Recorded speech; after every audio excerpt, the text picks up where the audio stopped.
Recycling in America today is a tough task, to put it lightly.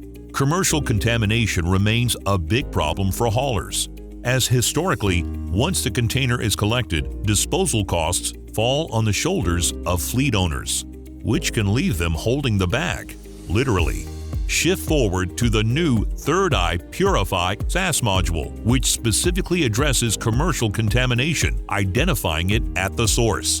Using third-eye imaging technologies, haulers can now passively identify black bag contamination in single-stream and old corrugated cardboard recycling at the time of collection.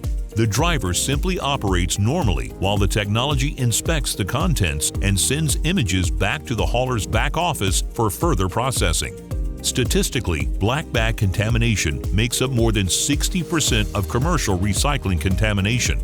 By isolating these images, haulers can go back to the end user and assess additional disposal fees, as well as provide education to teach them how to be better stewards of recycling.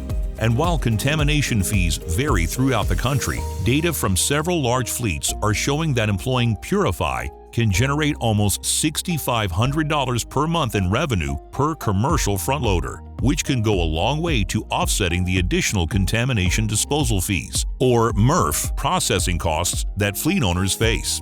Purif-Eye is the latest SaaS module supporting the Environmental Solutions Group Connected Collections digital strategy, helping fleet owners make better decisions faster. Contact your local Third Eye sales representative for more information.